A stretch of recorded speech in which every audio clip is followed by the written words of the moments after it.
પ્રભુ ઈસુ ખ્રિસ્તના નામની અંદર 2023ને નાતાલની સલામ અને આવનાર નવ વર્ષની પણ એડવાન્સની સલામ.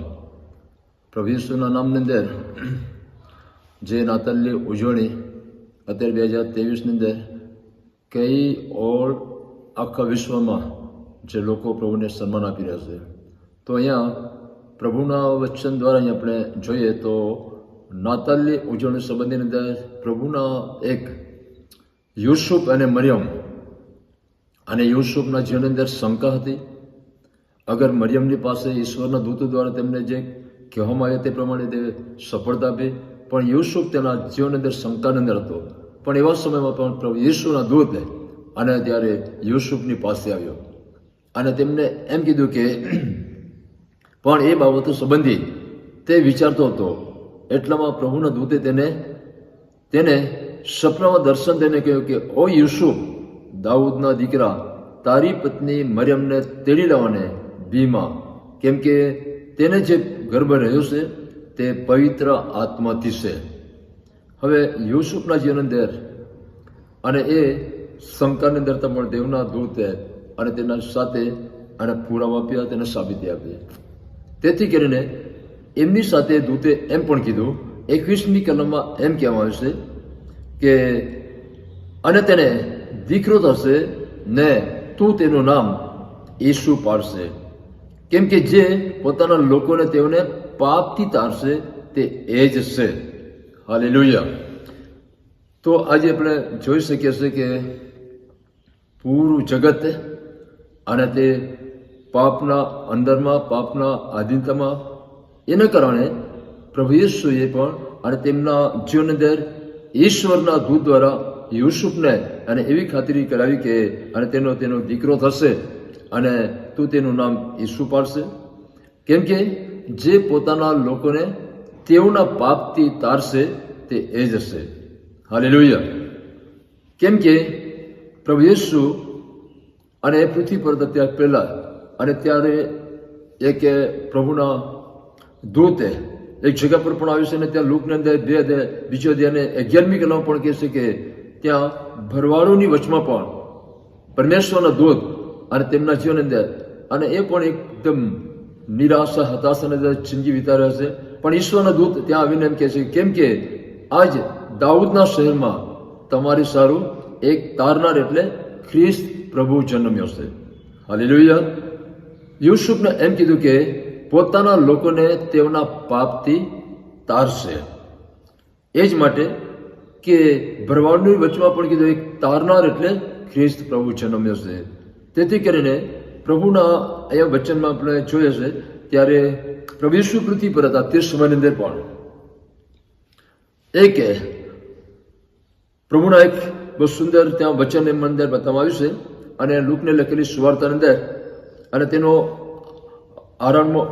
5મો અધ્યાય અને તેમની અહીંયા 8 કલમમાં એમ લખાવ્યું છે અને તે પહેલા ઉપરની કલમમાં બતાવવામાં આવ્યું છે કે 18મો અધ્યાય 5મો અધ્યાય 18મી કલમ, અને ત્યાં એમ બતાવવામાં આવ્યું છે કે એક માણસ છે કે તેમને એવી એક પક્ષઘાતી હતો અને તે વ્યક્તિના જીવન અંદર પ્રભુ ઈસુ સંબંધિત તે લોકોએ ચર્ચા સાંભળી હતી કે ઈસુ એક ઉદ્ધારક છે, ઈસુ એક તારણહાર છે અને સૌ લોકોને અને તે ભલું કરે છે. ત્યારે એ સંબંધી 4 વ્યક્તિ પણ એ પક્ષઘાતી વ્યક્તિને અને તેઓ કેવી રીતે લાવે છે જુઓ. કેટલાયક જણ એક પક્ષઘાતી માણસને ખાટલા પર લાવ્યા અને તેને માહે લઈ જઈને તેની આગળ મૂકવાનો તેનો પ્રયત્ન કર્યો, પણ ભીડને લીધે તેને તે માહે લઈ જવાનો લાગ ન મળવાથી તેઓ ધાબા પર ચડીને સાપરામાં થઈને તેને ખાટલા સુદ્ધા ઈસુની આગળ વચ્ચે ઉતાર્યો. અને પછી 20મી કલમ એમ કહે છે કે તેણે તેઓને કહ્યું કે તેણે તેઓનો વિશ્વાસ જોઈને તેને કહ્યું કે હે માણસ, તારા પાપ માફ થાય છે. હાલેલુયા. કેમ કે યુસુફ સાથે દેવના દૂતે એમ કીધું કે તે જે પોતાના લોકોને તેઓના પાપથી તારશે, કેમ કે રોમનના પત્રમાં લખાવું છે કે પાપનો મુસારો મરણ છે.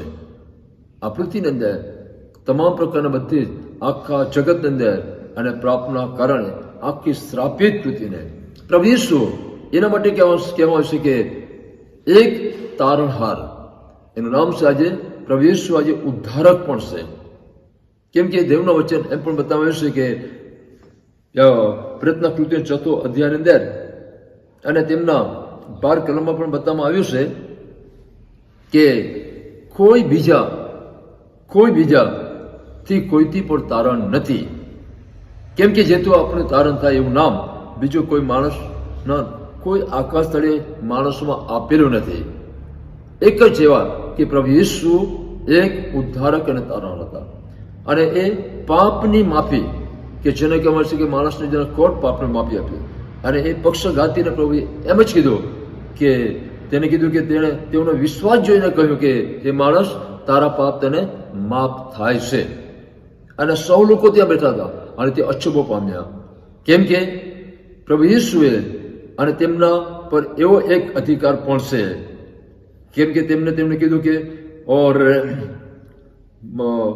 32મી કલમમાં એમ લખવામાં આવ્યું છે કે ન્યાયીઓને નહીં પણ પાપીઓને પસ્તાવાનો સારો બોલાવવા હું આવ્યો છું. હાલેલુયા. દેવ આજે તેમને કહેવામાં છે કે તે ન્યાયીઓને નહીં પણ પાપીઓને પસ્તાવાનો સારું બોલાવવામાં આવ્યું છે.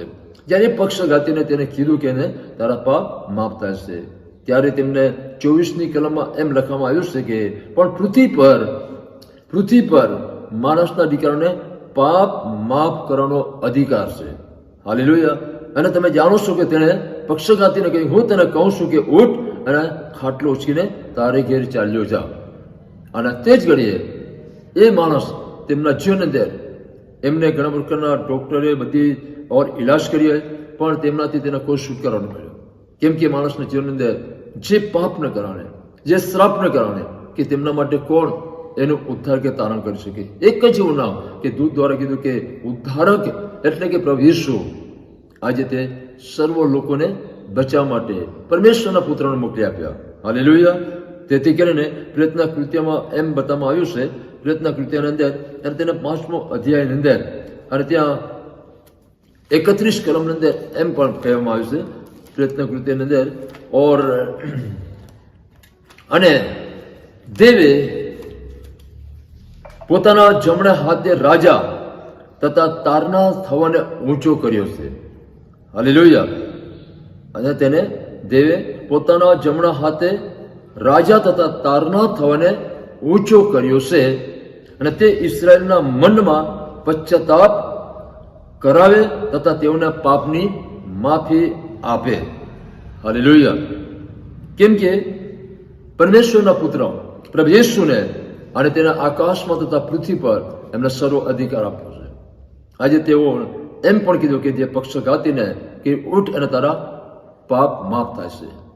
અને એ સમયે તેમનો વિશ્વાસ જોઈને પ્રભુએ અને શબ્દો ઉચ્ચાર કરતા અને એ જ પક્ષઘાતી અને તરત જ ઊભો થઈને તે ચાલવા લાગે છે. હાલેલુયા. તેથી કરીને પ્રત્યેક કૃત્યની અંદર પણ એ પસ્તાવીસ દ્વારા, કેમ કે તે રાજા પણ છે અને એક તારનાર પણ તરીકે છે. તેથી કરીને પ્રેતના કૃત્યની અંદર 13મા અધ્યાય અને 23મી કલમમાં પણ એ પ્રમાણે બતાવ્યું છે કે એ માણસના વંશમાંથી દેવે વચન પ્રમાણે ઇસ્રાયેલને સારો એક તારનાર એટલે ઈસુ પ્રભુને ઊભો કર્યો છે. Praise the lord. કેમ કે એ જ માણસના વંશમાંથી દેવ વચન પ્રમાણે અને ઇસ્રાયેલના સારો એક તારનાર એટલે ઈસુને ઊભો કર્યો છે. અને એ જ પ્રભુના દૂત પણ અને જ્યારે તે ભરવાડું પાસે કહે છે કે તારનાર એટલે પ્રભુ ઈસુ ખ્રિસ્ત જન્મ્યો છે. હાલેલુયા. અને તે આપણા સૌના જીવન માટે કે મનુષ્યના જીવન અંદર જે પ્રકારના આજે તેના પાપો કે શ્રાપો સંબંધી અને કોઈ પણ તેમના માટે છુટકારો આપે નહીં. એકલા એક જ નામ એવું છે કે આકાશ તળેમાં કોઈ માણસમાં આપેલું નથી, માત્ર એક પ્રભુ ઈસુ છે. તેથી પ્રભુ ઈસુએ પણ જે બાબતો ત્યાં બતાવવામાં આવ્યું છે કે એ પક્ષઘાતીને કીધું કે હે માણસ તારા પાપ માફ થાય છે. કેમ કે પ્રભુ ઈસુને પણ તેના પૃથ્વી પર અને તેમના માણસના દીકરા પાપ માફ કરવાનો અધિકાર પણ છે. અને તેથી કરીને એ પણ એમ કહે છે કે ન્યાયને નહીં પણ હું પાપીઓને પસ્તાવાના સારો આજે તેમને બચાવવા માટે હશે. અને એ માટે 2023 તારીખ નાતાલની જે એક પર્વની ઉજવણી છે કે પ્રભુ ઈસુ કે આપણા માટે બહુ મોટો ઉત્તમ ભેટ લઈને આવ્યા કે આપણા દરેકના ઉદ્ધાર, દરેકના તારણ, દરેકનું કલ્યાણ થાય.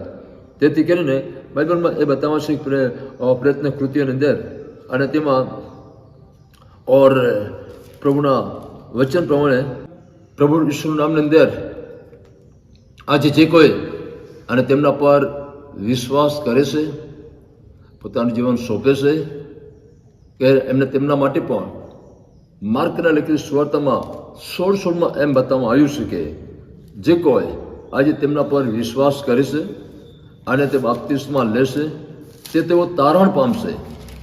કેમ કે વિશ્વાસ દ્વારા દેવના વચન ત્યાં પણ કહ્યું છે જે કોઈ વિશ્વાસ કરે તથા બાપ્તિસ્મા લે તે તારણ પામશે, પણ જે વિશ્વાસ નહીં કરે તે અપરાધી થશે. હાલેલુયા. કેમ કે પ્રભુ ઈસુ પૃથ્વી પર આપણા એક દરેક આખી પૃથ્વીના લોકો માટે ઉદ્ધારક બન્યા અને તે સૌના તમામ પ્રકારના આજે પાપો શ્રાપોથી બચાવવા માટે અને પ્રભુ ઈસુ ક્રૂસ પર બધું જ તેમને સમર્પિત કર્યા. તેથી કઈ લોકો પ્રભુ ઈસુ પૃથ્વી પર હતા તે સમયે કઈ લોકો તેને નહીં ચાહતા હતા, પણ પ્રભુ કઈ એવા લોકોને માણસ તેમને નહીં ચાહે તે લોકોને તેઓ પ્રભુ સ્પર્શ કરતા હતા. હાલેલુયા. કેમ કે તેમના વચન પ્રમાણે અહીંયા જોવામાં આવ્યું છે ત્યારે દૂતોનો જે શુભ સંદેશ હતા અને તે સમયમાં યુસુફ પણ એમાં તે વફાદાર બની રહ્યો અને તેમના કહ્યા પ્રમાણે એ યુસુફ પણ તેના આધીન બન્યો અને એ જ ઈસુ આજે તેના પોતાના લોકોને પાપથી તારશે. હાલેલુયા.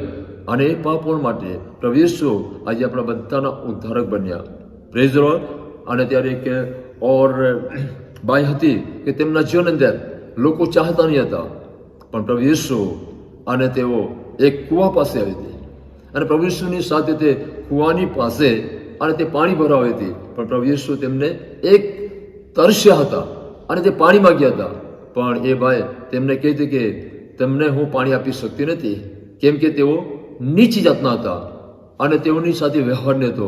પણ એ સમૃદ્ધિ બાઈ તેમના જીવન માટે અને તેઓ પ્રભુની આગળ તેઓ કહે છે કે હવે એ કહેતા હતા કે બાઈ તું જાણતી હતો મારી પાસે પાણી માંગત, કેમ કે હું પાણી આપીશ એ તો સદાકાળના માટે પ્યાસ નહીં લાગે. પણ પ્રભુને કહે છે કે પ્રભુ તમારી પાસે કોઈ પણ સાધન નથી અને તું જાણતી હો તો માગત. અને તે જ સમયે પ્રભુએ પણ કીધું કે તારા પતિને બોલાવો અને એ જ સમયમાં એ તો 3 થી 4 થી 5 પતિઓ હતા અને તે પ્રભુને આગળ તે છુપાવ્યું કે તે મારા પતિ નથી, પણ પ્રભુએ તેમને તરત જ કીધું કે અને 5 પતિ હતા તે તારી સાથે હાલમાં છે. અને તે જ ઘડીએ એ સમૃદ્ધિ બાય અને કહે છે કે તમે એક એ જ યેસુ કે એટલે કે ઉદ્ધારક અને તારણ છો. હાલેલુયા. અને તે સમયમાં એ બાઈ પોતાના જીવન પ્રભુના આગળ કબૂલ કરીને અને તેમને પણ તેઓ એક બાઈ પાપી હતી પણ પ્રભુ તેને બચાવ્યા. એ જ પ્રભુનું સાક્ષી લઈને અને તેના પોતાના શહેરમાં મોટી સાક્ષી લઈને જાય છે અને કઈ લોકો પ્રભુની આગળ તેઓ પસ્તાવો કરે છે અને તેઓના પણ જીવન બચી ગયા. એ પ્રમાણે આજે પણ પ્રભુ આપણા દ્વારા, આપણા વ્યક્તિગત દ્વારા પણ અને કઈ લોકો પ્રભુની પાસે અને તેઓ પણ પસ્તાવો કરે તે લોકો પણ બચી જાય એવી પણ પ્રભુની ઈચ્છા છે. તેથી કરીને આ 2023ની એક નાતાલની ઉજવણીની અંદર, નવા વર્ષની ઉજવણીની અંદર પ્રભુ આપણા સહુ દ્વારા પ્રભુ એક અદ્ભુત કાર્ય કરે, આપણે પણ તેના પર વિશ્વાસ કરીએ અને તેમના પર ભરોસો રાખીએ તો આપણો પણ ઉદ્ધાર થશે, આપણું કલ્યાણ થશે. પ્રભુ ઈસુના નામમાં ફરી પ્રાર્થના કરીએ કે પ્રભુ આ 2023ની અંદર અને જે નાતાલની ઉજવણી માટે અને અમારા માટે, અમારા સૌના માટે, કેમ કે પ્રભુ તારા વચન કહે છે કે પૃથ્વી પર પ્રભુ દરેક લોકો વિશ્વાસ કરે અને તેમનો નાશ નહીં થાય પણ બધાનું એક અનંતકાળનું જીવન પામે. તેથી કરીને આ દૈનિક વચન દ્વારા સૌને ભલું થાય, તેમનું કલ્યાણ થાય, તેમના જીવન માટે તમે અદ્ભુત કામ કરો. આ વચન પર તમે આશીષ કરો. વિનંતી યેસુ કે નામ માંગીએ છીએ. આમેન.